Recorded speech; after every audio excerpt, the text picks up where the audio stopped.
Okay, so hello, folks. For those of you who haven't met me, my name is Haruka Roudebush. I'm the Senior Programs Manager at the Japanese Cultural and Community Center of Northern California. And we're very pleased to host tonight's webinar on anti-Asian violence in the Japanese American community and in the broader Asian American community as well.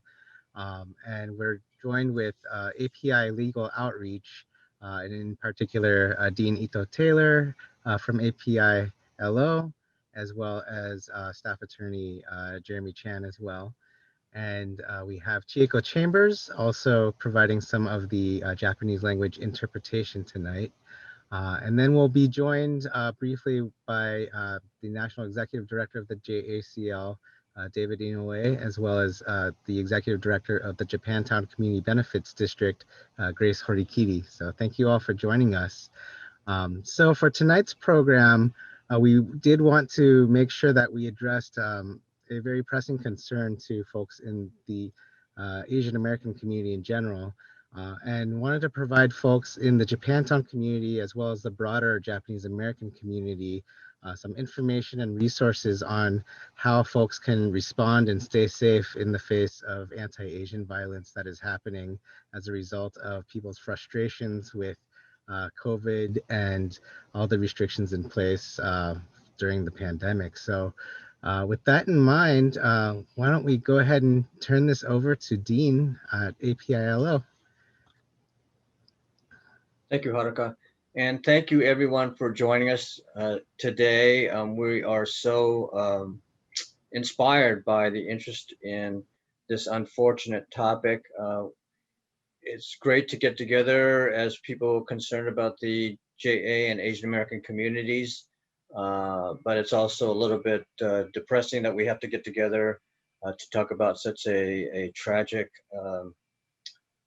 topic and series of events. But hopefully, as we exchange ideas and learn about what's going on in the community, that things will improve and we can help advance the reduction of violence against APIs. Tonight, and again, we apologize. We'd like to see you live. We'd like to even see you in Zoom, but our technical restrictions kind of limit your participation. But we welcome your questions. We'll have a question and answer period at the end. So please, if you think of questions, stick them in the chat and we'll get to those questions at the end of the program. We are not, as you'll be able to see, professional video actors. And so please bear with any minor technical glitches that we might have as we try to discuss this very difficult topic. We are going to start by kind of talking about a brief history of violence against Asian Americans. Anti-Asian hate violence has existed since the first folks from Asia immigrated to the US as farm workers, as railroad workers, as dock workers. And I think we've all, especially those of us in the JA community, have many family experiences that point to many instances of hate and racist violence against our people. Of course, compared to the severity and the length of time that the African American community has suffered from slavery forward, it may not compare, but yet we still see vestiges of this violence today, which we hope to move against as we go forward. Just a brief history. To me, and I'm a little older, to me, I think the modern example of anti-Asian violence started with the unfortunate killing of Vincent Chen in 1982. Vincent Chen was at a bachelor party in Detroit, Michigan. And for those of you who remember, in the 80s, Japan was making many successful economic inroads into exporting goods to the US. And some politicians use this as a threat from Japan, a threat to our industries, a threat to our workers. And in the auto industry in Detroit, the industry was suffering, and they blamed Japanese cars being imported for the unemployment rate in Detroit. Vincent unfortunately got into an argument at the party with two auto workers. One was unemployed, and they killed him with a baseball bat, thinking that he was Japanese, blaming him for the unemployment rate. No one at that time, and this is the early 1980s, no one at that time thought it was a civil rights crime, a civil rights violation. Not even the ACLU or the National Lawyers Guild, a couple of more progressive civil rights leaning organizations, could be talked into supporting some redress, some remedy for the family and survivors of Vincent Chen. It took a couple of strong advocates, Helen Zia and Lisa Chan. Helen Zia calls the Bay Area her home. She is a renowned teacher, author, and journalist. But both of them spearheaded an effort to organize nationally, an effort to bring justice to the Chen family through an organization called American Citizens for Justice. And it was only their efforts that really made this a national issue, the killing of an Asian American based on racial hatred. Unfortunately, their efforts failed to bring a conviction. The two were given probation and a $3,000 fine. They were retried twice and never convicted of any type of homicide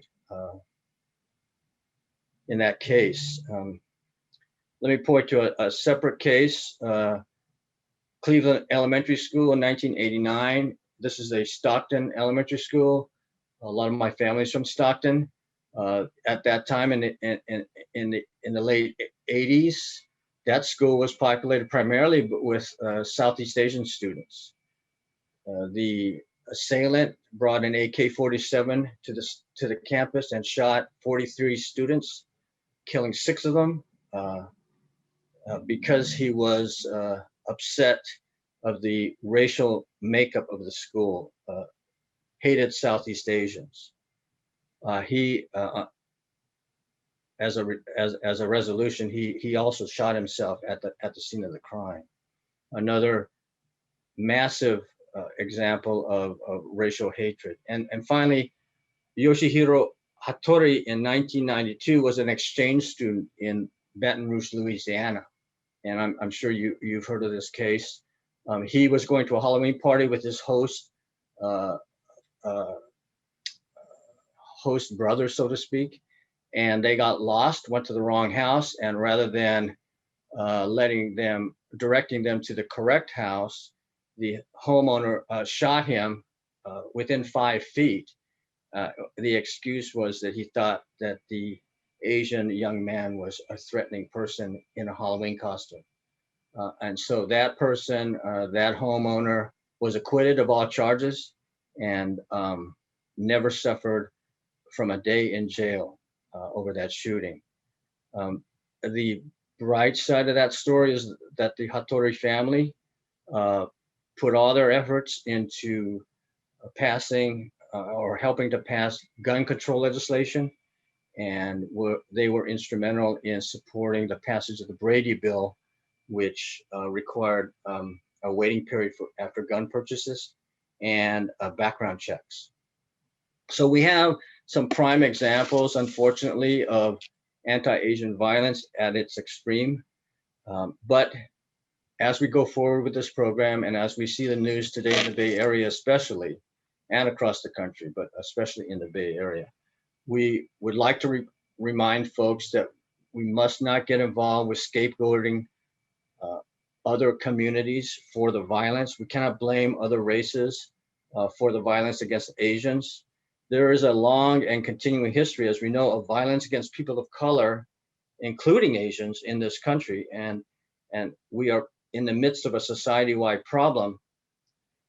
We are all to blame if we allow racial biases to justify violence. And so we cannot just point to one community or another and say they're at fault because of their race or their upbringing. This is a problem that affects everyone. The only way that we can overcome this violence is to work together with other communities who have also suffered from racial hatred and violence, and not to blame them. So now it's my pleasure to introduce Mr. David Inouye, from the president of the National JACL, who will join us for a few remarks. Hi, David. Hi, Dean. Thank you very much for that opening and for setting the stage for tonight's program. Of course, thank you for all the great work that API Legal Outreach does, and just a great history of work in the community. Also, thank you to the Japanese Cultural and Community Center of Northern California for hosting this tonight.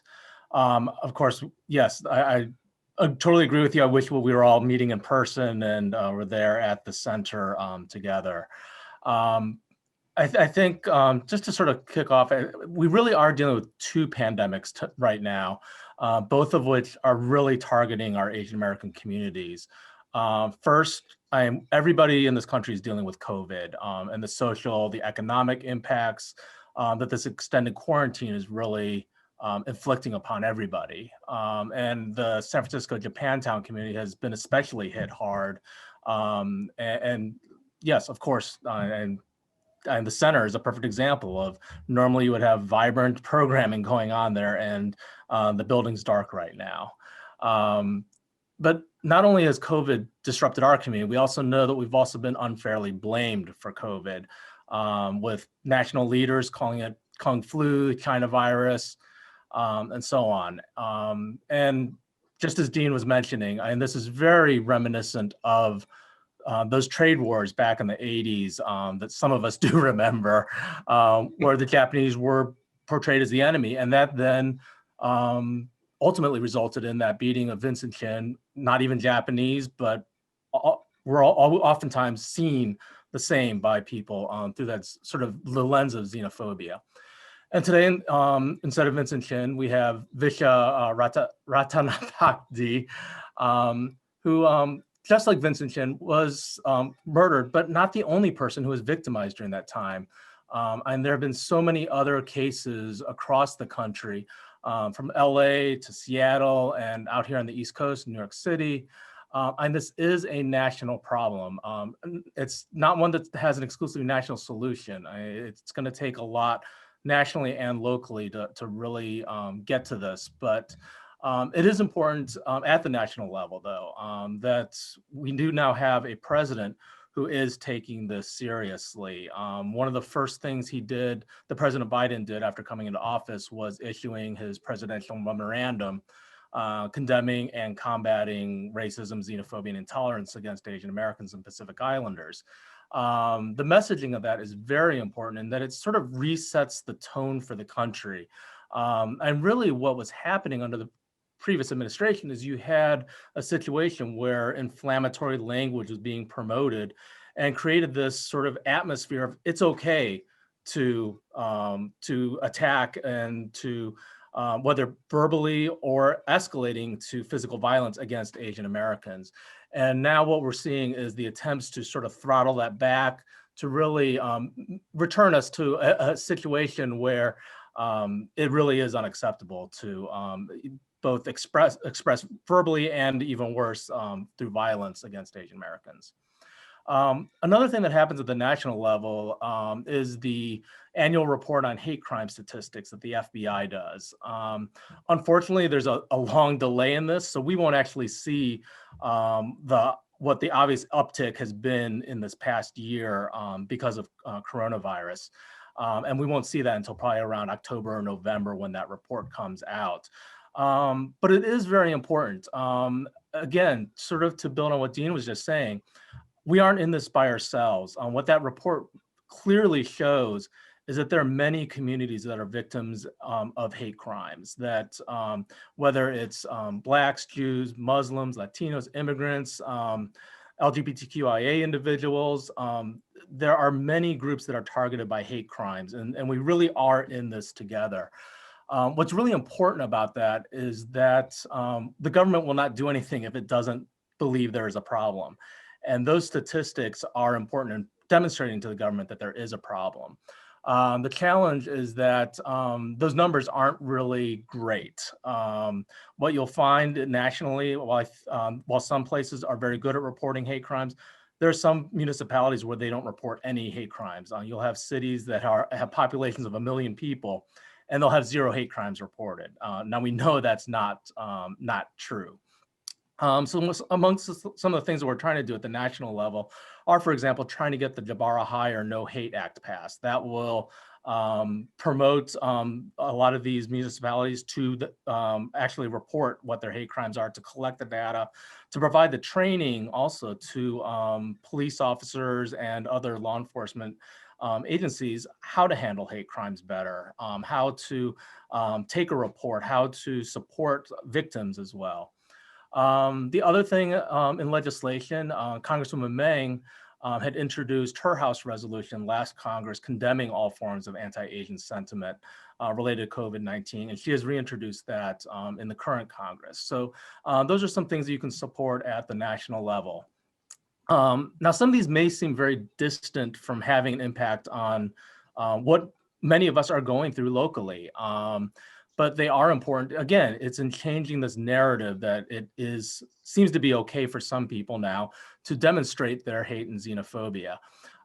So what we really need to do, and in the long term, is education. And this isn't going to be an overnight solution, but it's developing that peer pressure within our communities and also with the community surrounding us that it is wrong to be lashing out at Asian Americans. And again, just as we are receiving so much support from many other communities right now, from the media, it is also important that we demonstrate that back to other communities, that we do demonstrate solidarity, that yes, we recognize that we are now obviously one of the prime victims of hate crimes, but at the same time, we're also going through this period of Black Lives Matters, where we are also seeing how other communities are being victimized, and we need to stand up against that type of injustice as well. So thank you everybody for joining us tonight, and hopefully we can all work together to turn this around and towards creating communities and a country that will be safe from hate. So thank you, Dean, and I guess hand it back to you. Thank you, David. And again, I want to remind people to think of questions that you'd like to pose, and during the question and answer, please put them in the chat. You know, the next segment, and I'm going to ask Chieko Chambers to help translate the next segment. We're going to talk more specifically about some practical ideas of staying safe. Hopefully we will never have to use these ideas, but staying safe in the face of hate violence, and also what steps are being taken in our communities to maybe bolster safety and security in the light of the escalation of violence against Asians. So I'd like to introduce first Grace Horikiri, who is the, Grace, are you there? I'm here, Dean. The Executive Director of the Japantown Community Benefit District. Those of you who are from out of the Bay Area, the local efforts have resulted in different community organizations being formed to maintain and preserve, so to speak, the cultural districts, especially Japantown. And Grace is leading us in that direction. So thank you, Grace, for joining us. And maybe you can tell us a little bit about your efforts in Japantown. Thank you, Dean, and thank you to the JCCNC for hosting this important webinar for our community and the community at large. The Japantown CBD serves as the frontline stewards for the broader Japantown community, and our JCBD teams works collaboratively alongside neighborhood stakeholders to keep our community clean and safe, and really advocate for more community resources at City Hall. So one of the programs that we began in December of 2018 was the Safe City Camera Program. We were funded through this program by a generous donation by Chris Larson that helped implement 119 cameras that are scattered through the districts, through the Japantown district. We worked alongside property owners as well as SFPD to find out, the hotspots, the locations that best were to place these cameras in. So, this camera program really empowers our community members to take ownership over their public safety and provides our community as a whole with really an innovative technology for crime prevention and resolution. These cameras are unbiased witness that holds everyone accountable to. It's not just the bad actors doing harm in our community, but also our city agency, law enforcement partners, and ensuring that the CBD as an organization can be as responsive as possible. So the cameras, to date, again, we have 119 cameras. Whenever there's a crime committed in Japantown, we get notification from SFPD or even the DA's office and requesting footage. So we go through a whole process. They fill out a form and we provide the footage to them. We do not monitor these cameras 24/7. Only when we get the request in is when we provide the footage for them.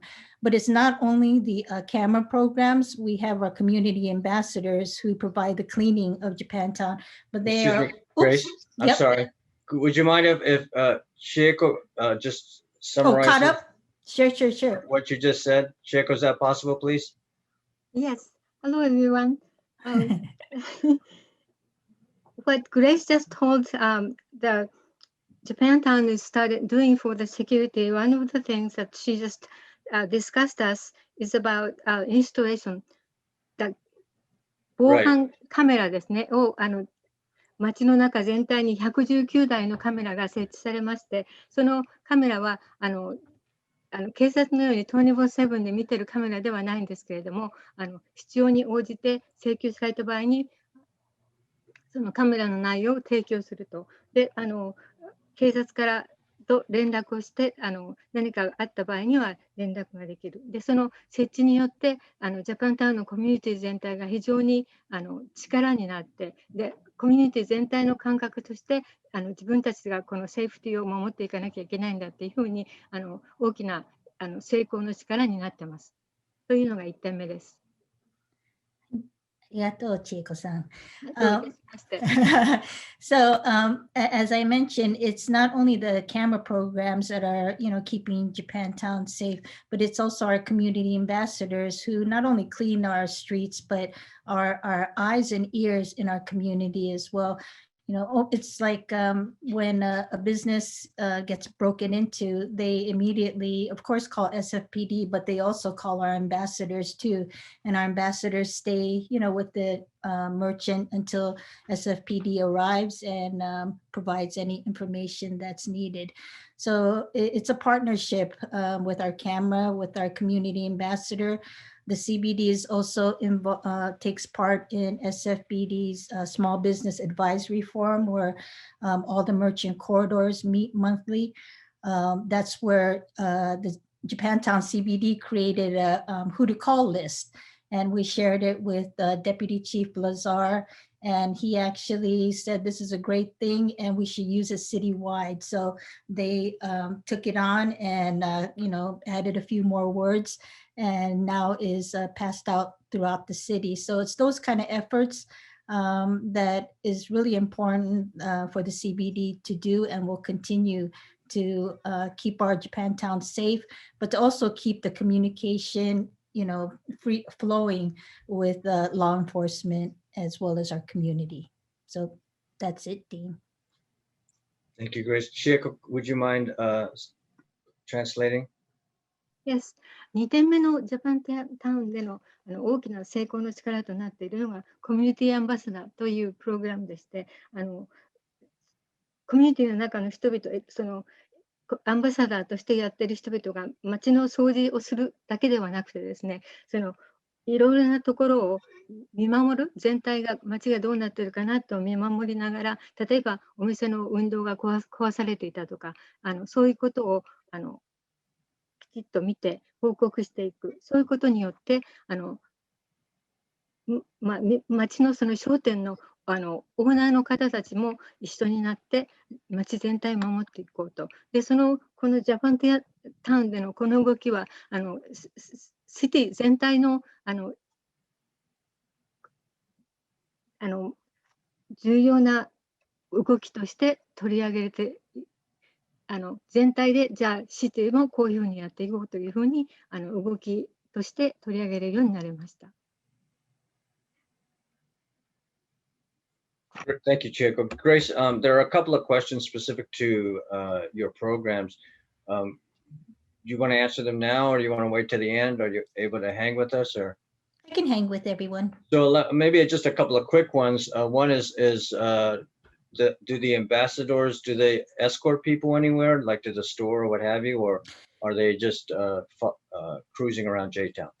That's part of their service. They're community ambassadors, but also, they also interact with our merchants, but they also do escorting service if needed. So, we have a hotline, and I don't have it off the top of my head, but folks can call, and if they require, escorting service, please do not hesitate to call. And another quick one is who monitors the cameras? So the Japantown Community Benefit District, that's part of our program. And as I mentioned, we don't monitor 24/7. Only when the video is requested is when we go into it and search for the video footage. Okay. And then finally, the cherry blossom trees in front of the JCCNC were vandalized. Is it possible that the cameras caught what happened? Some the cameras on the Buchanan Hotel caught some of it, but it was the JCCNC's own cameras that had the best view because they caught the face of the perpetrator. Okay, thank you. Mm-hmm. We'll try to get to the other questions and during the question and answer period, but I'd like to ask Jeremy Chan, one of the staff attorneys at API Legal Outreach, to join us. Jeremy's going to talk about some practical steps that people should think about. Go ahead, Jeremy. Yeah, thank you, Dean.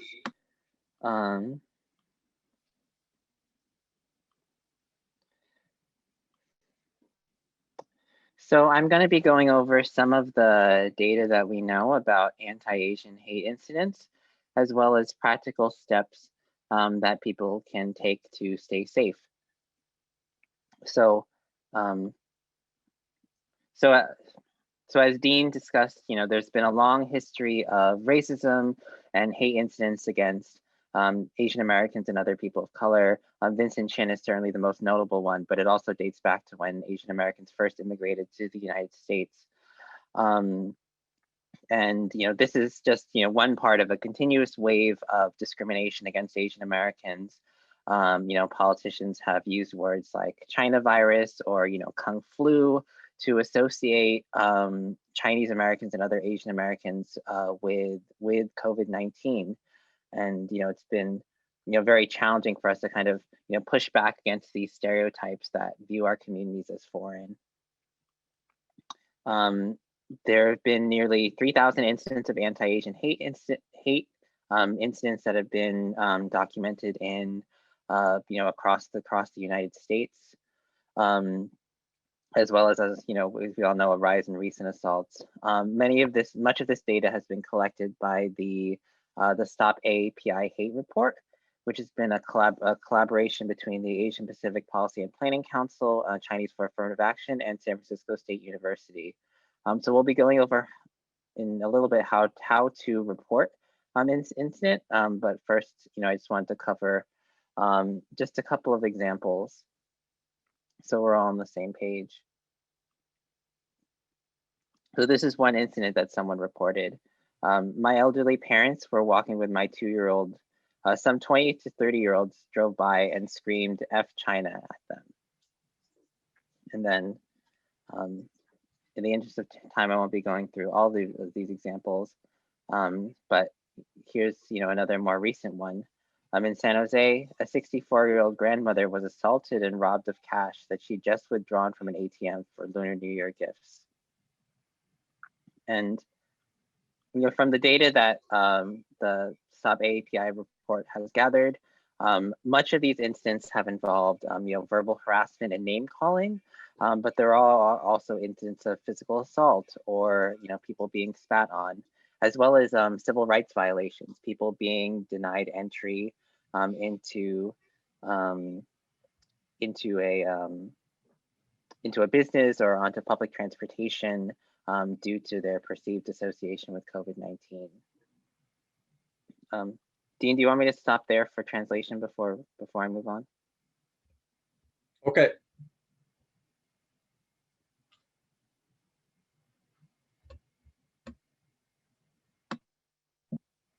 Chieko, could you summarize some of the points that Jeremy has made so far?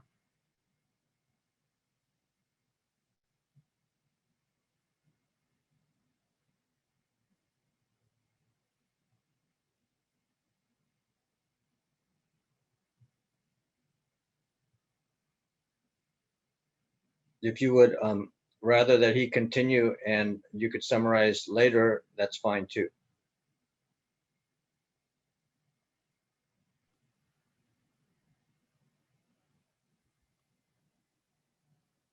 Yes, I would like that, if that's okay with Jeremy. Sure. Okay.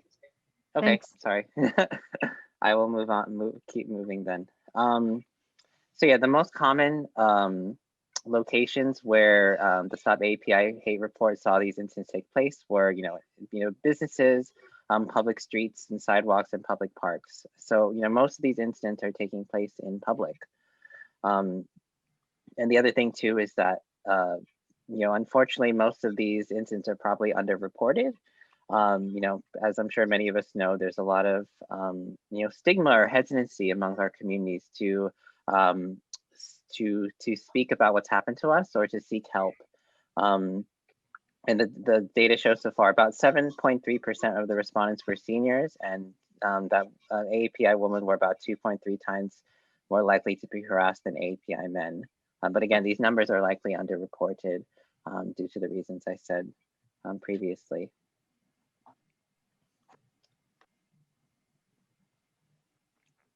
So next, I wanted to cover some safety tips, practical things that you can do if you yourself experience a hate incident.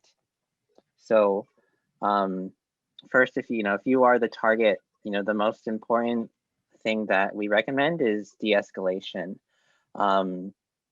Whenever you travel, trust your instincts and assess your surroundings.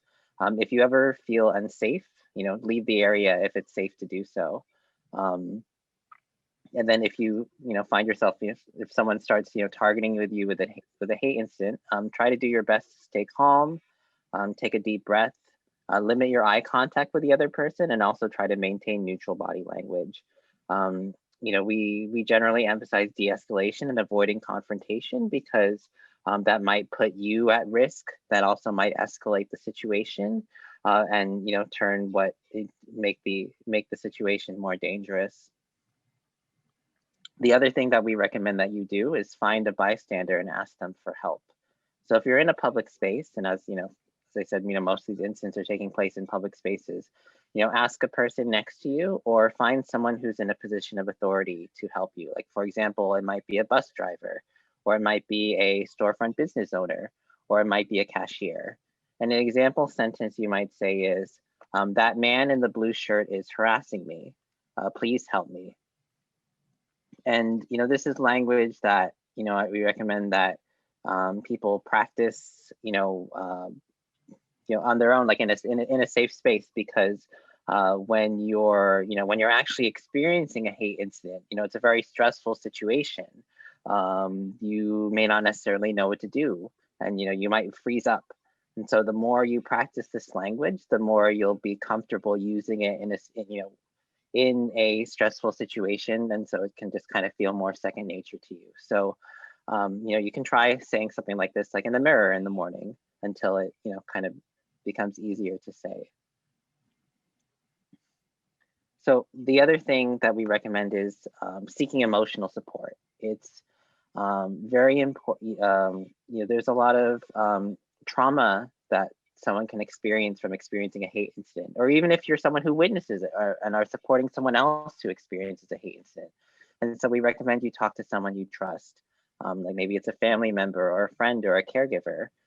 There are also various social and counseling services for seniors. These are a couple of the great organizations based in the Japanese American and Chinese American and Asian American communities that you can seek out for counseling services. And then just in general as a community, we recommend checking in with those around you who are also experiencing or at risk of harassment. I think it's really hard for us to talk about those things. And, you might be surprised to find that someone has experienced a hate incident, but that you had no idea.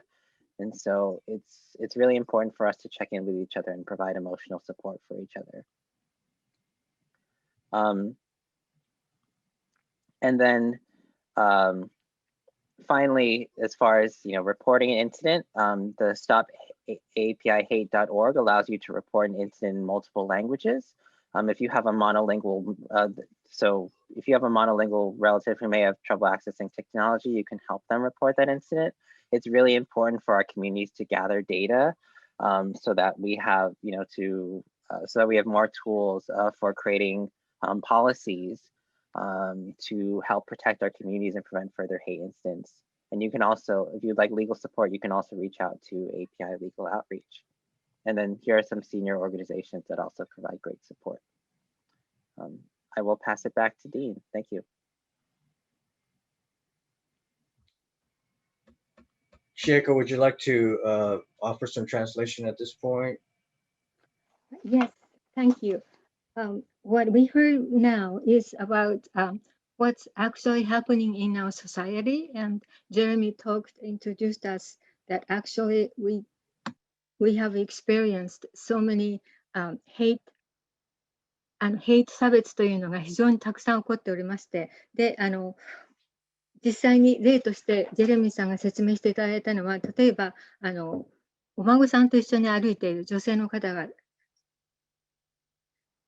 に対して若い方々、車で通った若い人が、男の人が罵声をその女性にかけたとか、それからお金を銀行からちょうどチャイニーズニューイヤーの時が当たりまして、お金を銀行から出してきたのを通りで攻撃されて盗まれたとか、そういう例を説明していただきました。で、このヘイトクライムに関してはかなりの調査がされてはいるんですけれども、なかなか全体のそのイメージとしては捉えていないところもあります。で、ただし分かっている点としては、犠牲者のかなりの多くが高齢者であるということと、エージャンの場合にですね、それから女性の人が男性よりも多く被害者になっている。で、被害の場所としては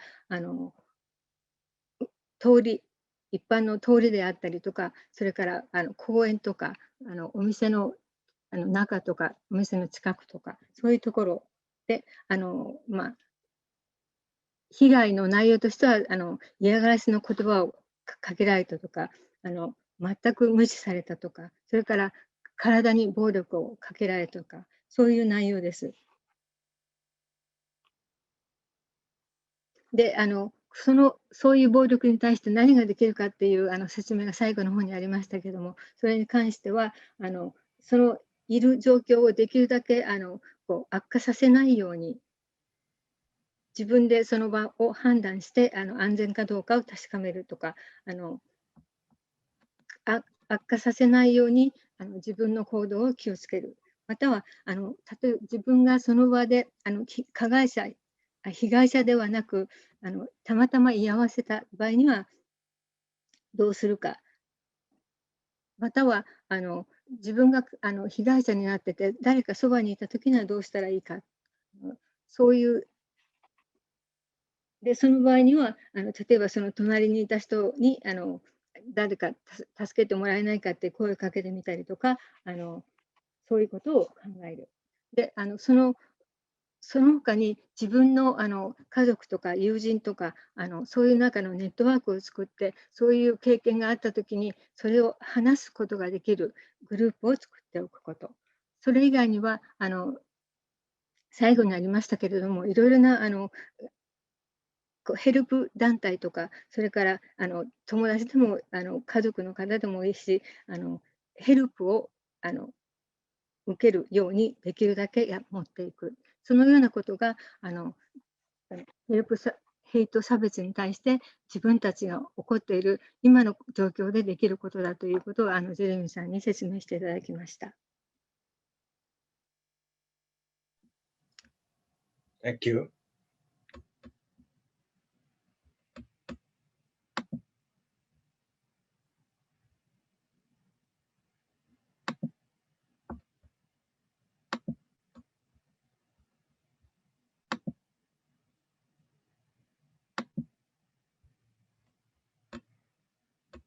So there was a question in the chat about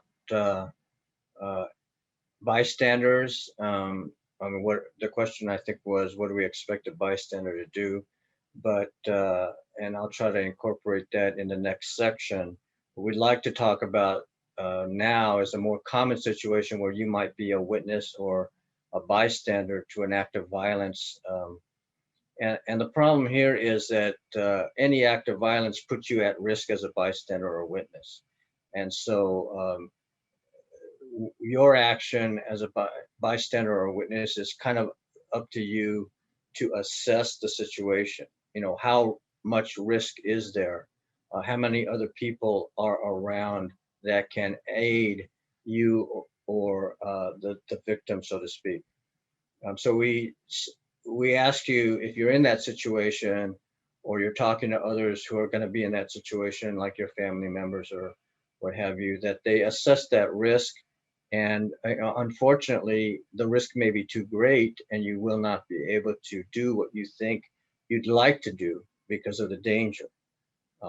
But there are things that you can do to minimize the risk to you, even if you don't have to get involved. You know, like when you grow up, you know, in the Asian community in the US, you kind of feel like, you know, that you have to protect your people. And, you know, sometimes the immediate reaction is, oh, I'm going to run in and save the Obachan from getting mugged or what have you. And, you know, that's a noble kind of reaction that we all appreciate, but it's also very risky. And so we ask that you assess that risk before running it. And when I was younger, you know, I didn't really assess risk that well. So I would probably just make some dangerous, you know, act and get involved over my head. And so we're, you know, based on my own dumb experiences, I think that, you know, we're asking folks to kind of to assess that risk, make eye contact with others in the crowd or the other witnesses to kind of get on the same page, keep a safe distance between you and the violent person, and you know, those pretty logical assessments, like, you know, how serious is the violence, how strong or large is the perpetrator, is the perpetrator intoxicated or mentally unstable, and is there, you know, an escape route? Is there a plan B if things don't work out? And it's difficult in the stress of a moment to assess these problems or these issues, but if you're prepared for that type of assessment, it might be a little bit easier. I think, you know, we've all said that you know, we need to hold back. If it is a dangerous situation, you're not going to help yourself or the victim if you get injured. So short of getting involved in the altercation, you might be able to move closer or somehow communicate your support to the victim. You may, from a distance, warn the perpetrator that you're going to call the police, or that you're going to take a photograph or what have you, or get others in the crowd involved in kind of urging the perpetrator to leave. There are different things that you might think of in the moment during your assessment. You can film the event. Everybody has a camera phone, it seems now, but sometimes, the victim doesn't want to be filmed. You may need to ask the victim after the incident is over whether it's okay to keep that film, because it's a question of privacy. Some people may not want to have that film kept or the photo kept. And then, of course, offer assistance if you're able to the victim after the incident, even if you chose not to physically get involved. Check with them if they need assistance, medical or otherwise, and try not to blame the victim. We have situations where well-meaning people say to victims, "Hey, you should have done this," or "Why didn't you do that?" Or it's just not a helpful kind of blame. And of course, provide assistance to law enforcement if the victim wants it. So not everyone who is a victim of a crime or a hate crime wants to report the crime or can trust law enforcement. And that is their right. We cannot impose our own values on them in that area. And in fact, the question really becomes, how effective is law enforcement when the crime has already occurred? So let them make that decision to report or not to report to law enforcement. Let me talk just briefly about some of the general legal and law enforcement options that may be available to people that are survivors of violent hate crimes. Of course, there's always a lawsuit.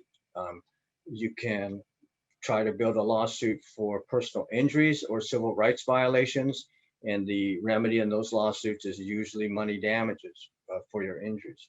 You could try to build a lawsuit for a protective order, like a restraining order, ordering the defendant or the perpetrator to stay away from you, to not frequent certain locations that you do. But that presumes that you know who the perpetrator is. Of course, you can call the police and have the district attorney prosecute a crime, and you can make complaints to civil rights organizations who are tracking anti-Asian or hate violence. But something that we all can do is to advocate for public policies and laws to prevent anti-Asian hate violence, such as the No Hate Act that David mentioned earlier. Steps to increase racial equity and measures to increase education that promotes tolerance, public policy statements, efforts to raise awareness in the community and support community prevention events. Because really, in our experience, and we have an office in Oakland, Chinatown. Oakland, Chinatown, as some of you know, is the kind of the epicenter for some of the most violent crimes against Asians. And there is now a community ambassador program. The police department has now committed to have an outstation or a satellite station temporarily in Oakland, Chinatown. But unfortunately, some of the merchants have felt like they have no other choice but to hire armed guards. Now, say what you will about carrying weapons, but armed guards are not the answer for the API community or any community, because when you have armed guards who are, not, even if they are law enforcement, these are private security people, someone's going to get shot, and it's not necessarily going to be someone who is perpetrating a crime. And so, we really need more community prevention efforts like Grace Horikiri was referring to, an ambassador program where folks are accompanied, where there are unarmed, ambassadors walking the streets to take care of not necessarily crimes, but just the presence as a prevention We need to work toward preventing hate crimes, not punishing people after the crimes occur. We'll never get to the next level of safety and equity in our API community without prevention.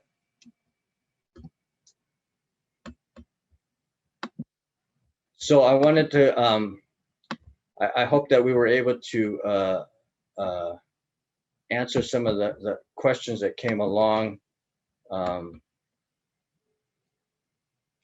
in the chat, and we wanted to open it up. Chieko, I know I was talking kind of fast and probably too much, but if you have anything that could summarize, that would be helpful. Thank you. Yes. 今、ディーンが説明した内容は、じゃあ自分がたまたまその、ヘイトクライムの場所に居合わせたときに何ができるか。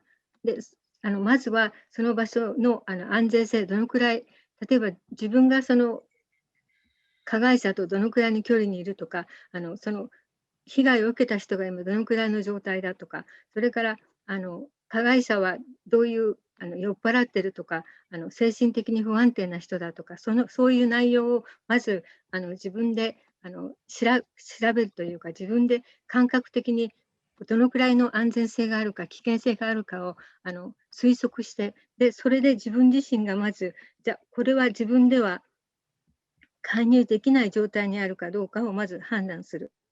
それでもし実際に介入はしないけれども何ができるかというと、その加害者の人にできるだけ自分はサポートしたいんだということを何らかの方法で分からせるようにすること、逆に加害者にはこういうことはいけないんだということをはっきりと示すようにすること、それからもし被害を受けている方がいいよっていう場合であれば、その場の状況を皆さん携帯たくさん持っていらっしゃいますので、携帯でビデオで撮っておくとか、そういうことが考えられます。それからもうそのクライムの状態が終わってしまった場合に、その終わった後でもサポートは被害者にはできることはありますので、それをする。例えば身体的な助けが必要だとか、それ以外エモーショナルな助け、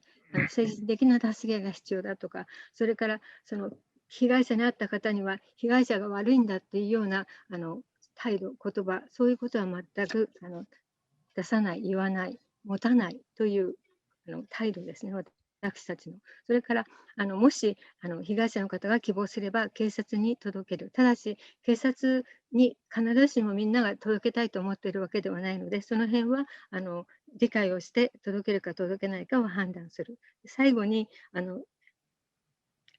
法律的にまたは警察とにどのようにするかという方策もありますので、その辺も分かってしていただきたいということで、いろいろな法律的に持っていけるところもありますし、警察に連絡することもあります。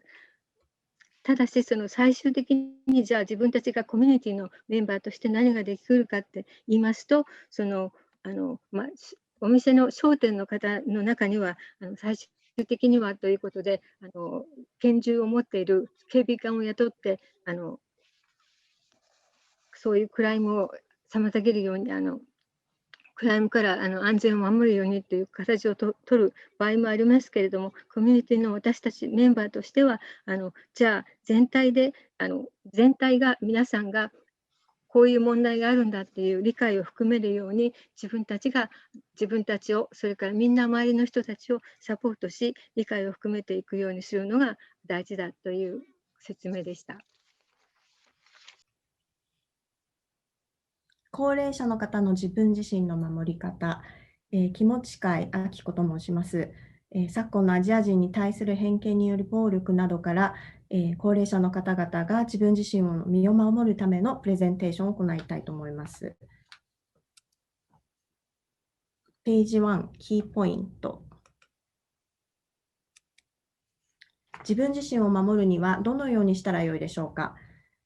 昨今のアジア人に対する偏見による暴力などから自分自身を守るためにできることは、不要不急の外出を避けること。どうしても外出しなければならないときは、信用できる相手に付き添ってもらうこと。外出の際は、友人や家族に行き先を伝え、無事に到着できたかを伝えること。交通量の多い場所を通る場合、人気の多い道を通ること。そして人気の少ない道は避けること。交通量の多い道は人目があるため強盗に遭う可能性も少なく、何かあった場合も早く対処できます。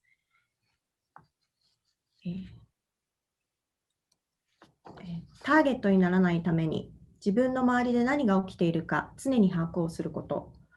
高価なものや、携帯電話などは人の目にさらさないようにしておくこと。誰かに尾行されていると思ったら行き先を変更したり、道を渡ったりしてみること。それでも尾行を続けられていたら、空いているレストランや店に逃げ込んで助けを求めること。どのようにして自分を守ることができるか。夜間の外出は避けること。誰かに襲われてしまったら、所持金などを渡して自分の命を守ること。襲われたり強盗にあったら警察に必ず通報すること。帰宅時の犯罪防止法。鍵がすぐ出せるようにしておくこと。ドライバーにあなたが自宅に入るまで見守ってもらうようお願いすること。知らない人と一緒にエレベーターに乗らないこと。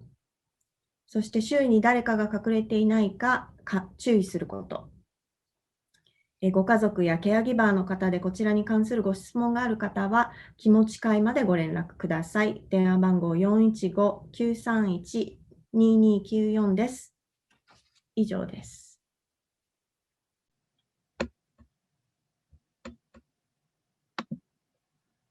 Thank you, Chieko. Just to wrap up, I think we would like to think about what we can do to promote safety against API hate crimes, but also what can we do to change the system to weed out, to work against the racism that is the root of hate against all people of color, especially violent hate. If we are frequently in API communities, which are easy targets, we should be prepared. And I hate to live in fear, but we have to be prepared for possibilities, prepared by looking at the suggestions that were made during the program, to train yourself about bystander actions. The American Friends Service offers some tips if you want to look at their website about bystander safety. If we know folks that are targets because of their age or disabilities or other factors, we can offer prevention advice, our families, our children, our friends. This is not limited to, a webinar or whatever you read online. But the danger is that if we don't speak up for each other, the number of people being targeted is going to continue to expand. So speaking up to your coworkers, your friends, your families, we cannot let them carry on racial stereotypes about APIs and also blame each other for anti-Asian violence. It needs to be addressed by us. We cannot necessarily always be silent about these issues that are impacting our community. Just like African-American families, Black families must discuss with their children now the high risk of police violence against them, we should discuss hate crimes against Asians seriously with our own families, our children, and our friends. Someone asked in the chat about working with youth, and that's a very essential point, is that probably our youth are the most targeted of all of us for racial hatred. The comments that they get in school, especially if they go to a school that's integrated. You know, if you go to a school that's all Asian, it may not be as serious. But, you know, many of us went to integrated schools, and there's going to be taunting and racism among students that is being taught by their parents. And maybe we need to talk to our kids about how to address those types of feelings because they internalize it and probably hold it against themselves. We also can take steps to address our own biases. The first step is to recognize those biases, and there are several ways that researchers have developed to test biases and to try to address biases early on. And early on means we have to expose our kids to positive images of both APIs and other racial groups, and help them develop diverse friendships and cultivate our own diverse friendships, talk about race and racism openly with our children, so that they don't wonder by themselves, why is it that I'm being targeted at school with slanty eyes or whatever other crap, that we endure because of anti-Asian racism. So we can't pretend like the prejudices don't exist. And we, more than ever, need to look out for our own community and speak up for others. So we'd like to try to reach some of your questions. I'm sorry for this kind of clunky format. And if we skip your questions, please, re-enter them into the chat. Let's see. Panelists, if you could help me, if you see a question you'd like to address, just speak right up there. Chieko, could you summarize that last part as we look at the questions?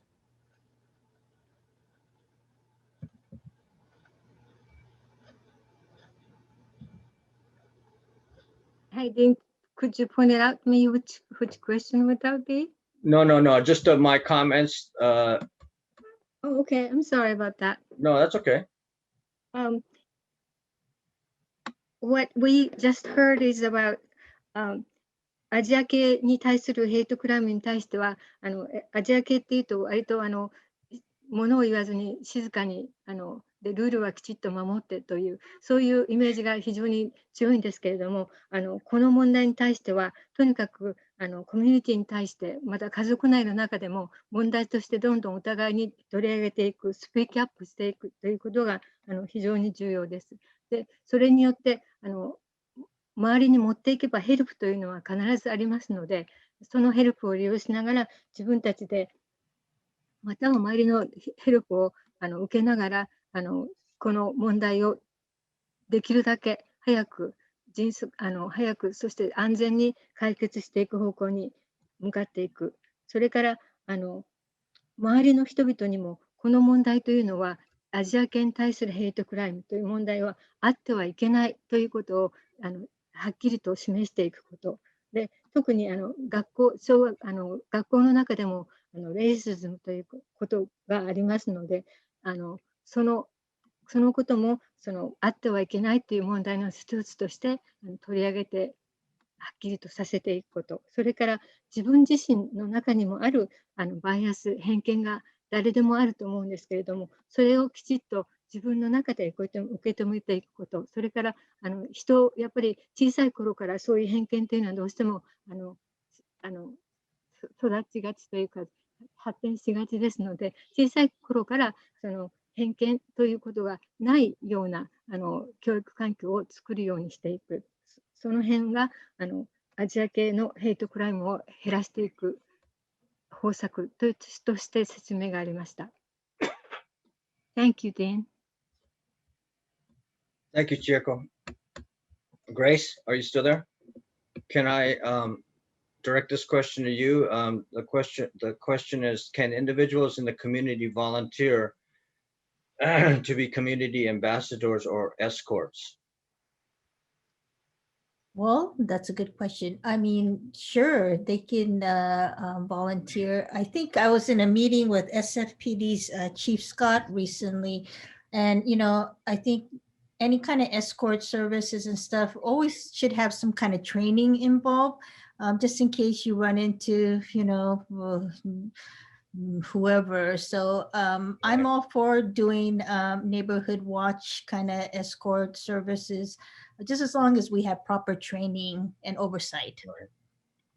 Good points. I think the other, and I'm not sure what community you all are coming from. It seems like there's people from like Boston and Seattle, and other countries. So you might want to start by escorting your family and friends if you have time to give, maybe just offer that type of escort service to your family or friends to get started that way, and then maybe look around your area for training that might be provided for safe accompaniment. You might want to check with your local senior centers to see if they offer that type of service to their constituents, and maybe they offer training to volunteers, because Grace is absolutely correct. It is not something that we want to just jump out to start doing, but perhaps for everyone's safety to engage in some training first. But that's a great idea, is to help run errands and escort seniors shopping or what have you. Let's see. Are any suspects being arrested in connection with these anti-Asian attacks?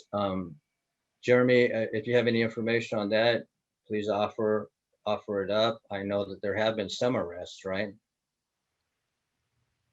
Yeah, I do know. I think that's the extent to my understanding, though. Yeah, there have been some arrests for people relating to the incident. Yeah, I mean, I think that most of the incidents have resulted in arrests. I know that some of the folks in the chat have relayed their own experiences, but the more public news gathering kind of events have resulted in arrests. But that, I mean, that's good, but it's just one little piece of the whole problem. Is we can arrest people, but we have to stop this type of thinking that is based on racism that leads to violence against our people. And we can't stop that kind of thinking by just arresting people. Let's see, we got the cherry blossom question. The cherry, by the way, and Haruka can comment on this, but I think the cherry blossoms are being replanted through generous donations. And so hopefully, we'll be able to see those blossoms maybe next spring or the spring after. Let's see.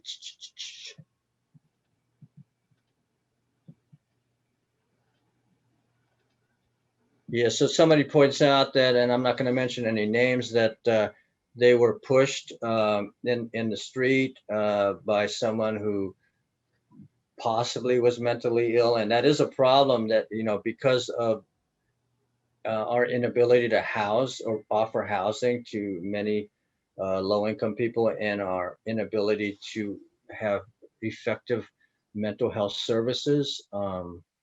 A lot of those people are out on the street and can be violent. So you're right in pointing out that the police might not have been helpful in that situation. But I know that many communities are looking to hire and kind of dispatch mental health workers instead of law enforcement to situations like street violence, where it's obvious that the perpetrators are mentally unstable. And so hopefully, as we evolve our law enforcement model, we'll have more social workers and mental health workers responding to these types of crimes, so that they can better kind of assist not only the victims, but the perpetrators. Dean, there's a question in the Q&A chat box that I think would be interesting for us to answer. And the question is, how can the non-Asian faith community help with this important issue? So that would be like our allies, or, you know, say like your local church congregation that wants to help out in some way. David, do you have any thoughts on that? Sure. I don't want to put you on the spot there, but Yeah, I was debating whether I should answer that. I've been putting some of the answers in the text there. I think what happened down in Los Angeles, Little Tokyo, with Higashi Honganji is a perfect example where, in response to that, what we actually did here nationally was we approached groups, ADL, Sikh American Legal Defense Fund, Muslim Advocates. So those are communities that actually have also been targeted by religious hate crimes as well, that their places of worship have been very much targeted. So we approached them specifically by doing a statement in solidarity. But that's also where it is important that a lot of these churches, where typically they are not targeted, it's important for them to stand up and say this, particularly within their congregations, because you never know within those groups, there may be some people who might sort of harbor some xenophobia, prejudices, where it is important to get those messages out. And it is important to spread that out outside of the Asian American communities, because that's really where the work needs to be done in changing this paradigm and the attitudes overall. Excuse me.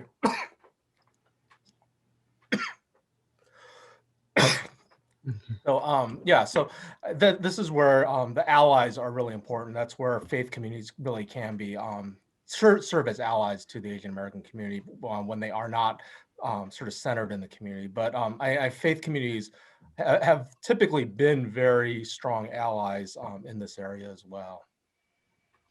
I think it also helps. I mean, our organization has always been asked to meet with congregations of various faiths to discuss racial or ethnic issues, and that motivation on the part of faith-based groups, even if they're non-Asian, to learn about different cultures, to be sensitive to the impact that different cultures are experiencing in a racist society. That in and of itself is a big kind of step in bridging that gap that we seem to be having between folks, and it also, you know, kind of fortifies the API community, knowing that people are interested in our experiences, and it fortifies the faith-based community in learning about different cultures and cultural experiences. So please keep up the good work. Thanks, Haruka, for bringing that up. Please, speakers, if you have any other questions that you see in the chat, please feel free to jump right in. Let's see.